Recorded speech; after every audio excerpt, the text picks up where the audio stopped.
So happy birthday, Bree. Thank you.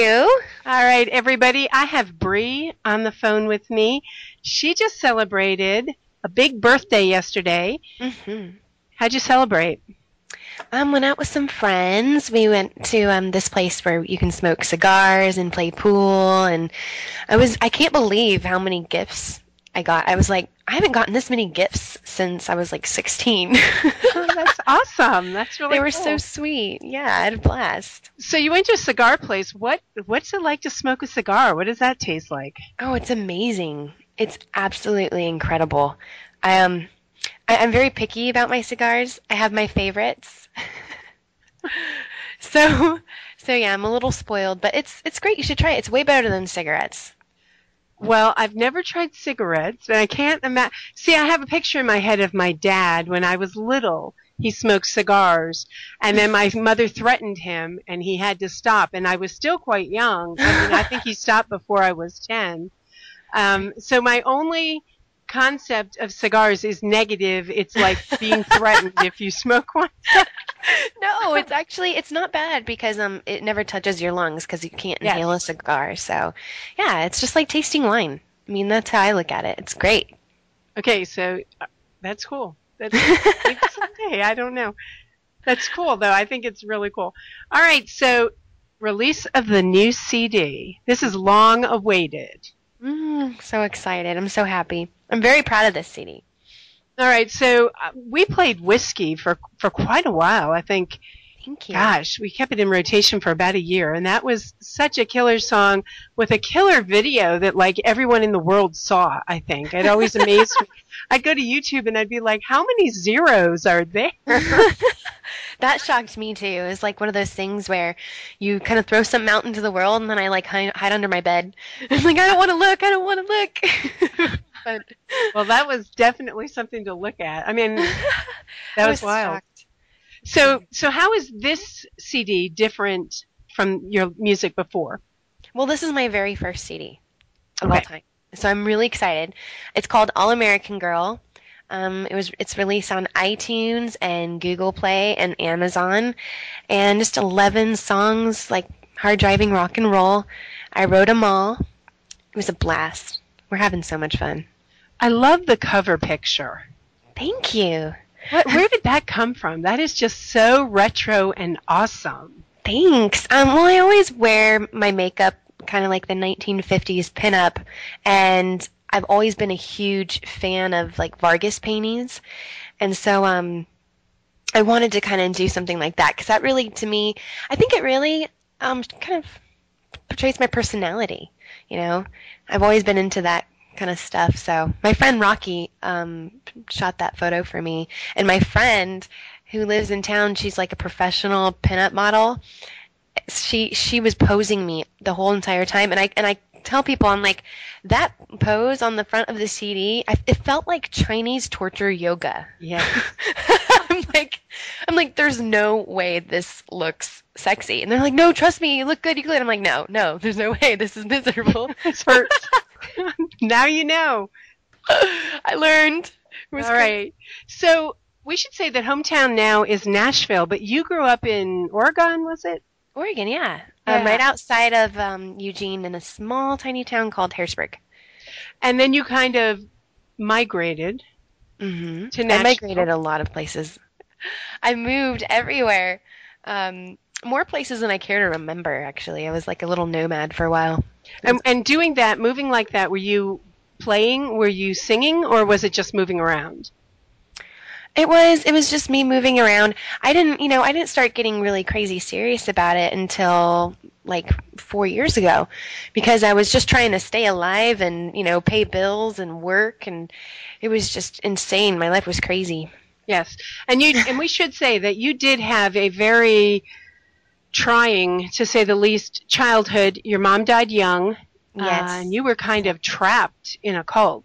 Yes, I was definitely. My father, he runs this Christian cult, a religious cult. I wouldn't really call it Christian.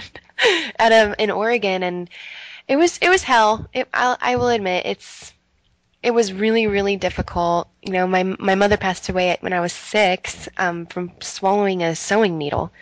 she was startled. She was sewing, and she put it between her teeth and was startled and sucked it in. Oh gosh. And yeah, it was terrible. We had to, us four kids had to watch our, mother die over a small period of time.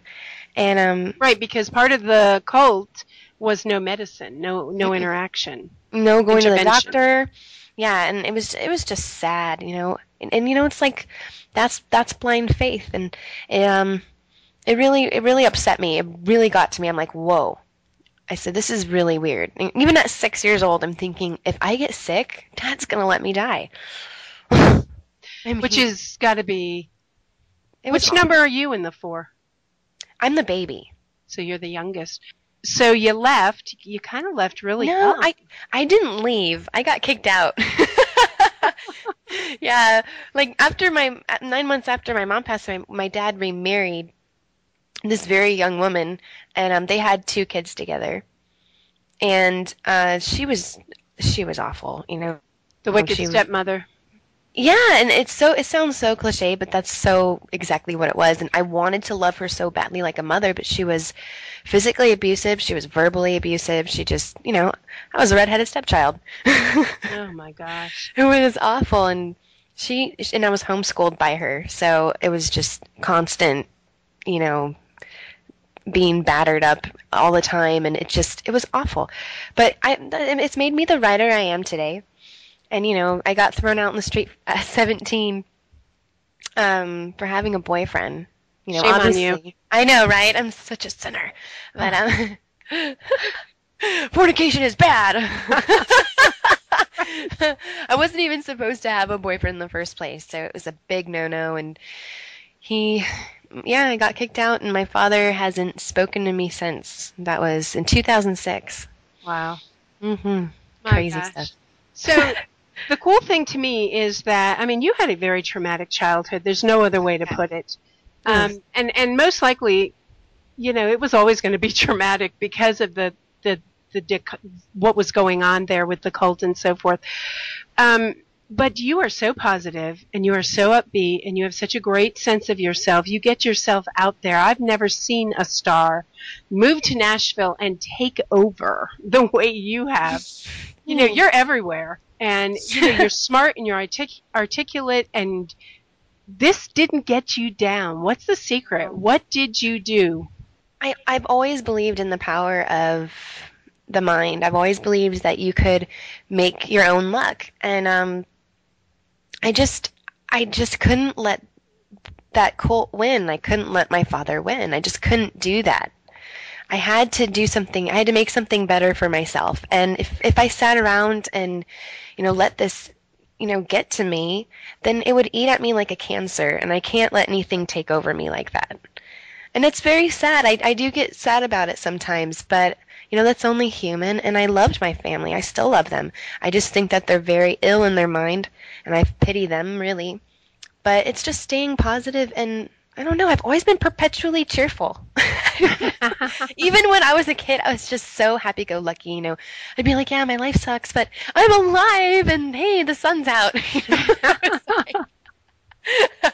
Well, that is so cool, and that is what saved you. That is the grace that was given to you that pulled you through, and brought all of us the music. So, good for you.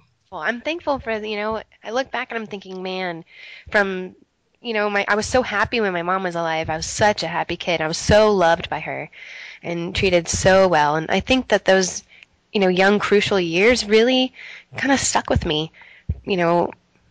And I think that's one reason too, really, and it's made me the writer I am today. All the hardships. It's just, I look back and I'm like, goodness gracious, how did I get through that?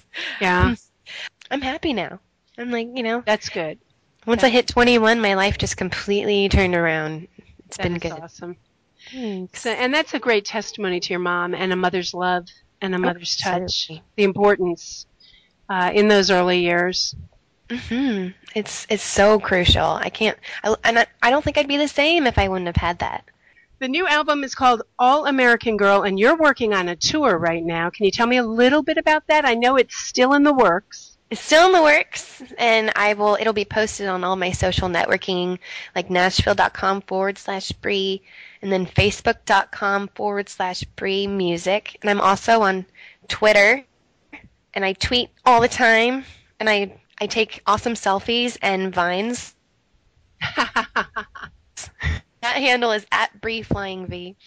So, yeah, say hi and download my album on iTunes. I'll love you forever. Yeah, that's absolutely right. You do not want to miss this. All American Girl by BREE on iTunes. BREE is everywhere. All you have to do is Google BREE BREE, and there she is. Yay! We worked hard for that. You did a good job. Thanks. It's an everyday thing. I mean, I'm on my phone for like 2 to 3 hours just in the morning. I wake up at like 8 or 9, and then I'll just like lay in bed and just do all of my social networking stuff and pictures and Facebook, and it's fun though. I love it. That's so cool. So tell me then, that makes me ask the question, what is it like to be a rock star in today's world? I mean, you are doing everything.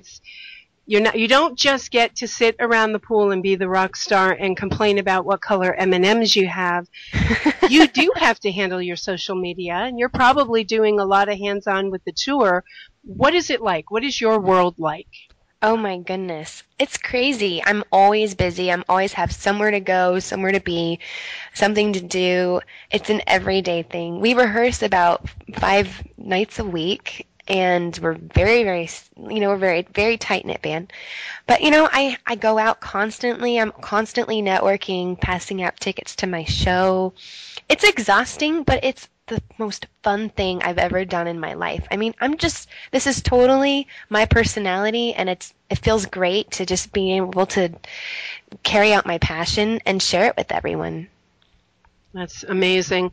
What do you do when you're on stage and you've got someone in the audience that just looks like they'd much rather be, they're miserable. And everybody has somebody like that. It has nothing to do with the show. It always has something to do with whatever's going on with them. Right. How do you pull that person out of it? Do you have a technique? Well, I haven't seen that yet. Usually the people in the front row are like dancing, and that's true. It's fun. So I haven't had that yet, but if it did happen, it would honestly bother me. And I would probably like offer to like in between a song to like give them a hug or something, be like, "Hey, you look like you're having a bad day. Do you want a hug?" And I would actually like hug them on stage. That would be so cool. That is a great way to handle it too, because I've seen that before, where somebody, it's just like, "Why did you come out?" Yeah, what are you doing here? Probably to, like, their friends miserable? dragged them because they're like, "You need to get out," but they're not happy about it. That is so sad. I couldn't imagine. My answer is always buy them another drink. That's also a good one. Yeah. Or I could do it from stage. Be like, hey, this person needs a shot of Fireball. Just come on, lemon drop Fireball. What do you want? Some Jameson? Whatever you want, you got it. Just smile. Okay? On me.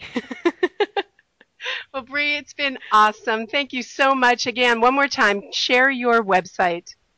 Okay, please come to facebook.com/BREE music, and also nashville.com/BREE has all of my press, all of my interviews, music videos, links for iTunes and Google Play and Amazon for All American Girl.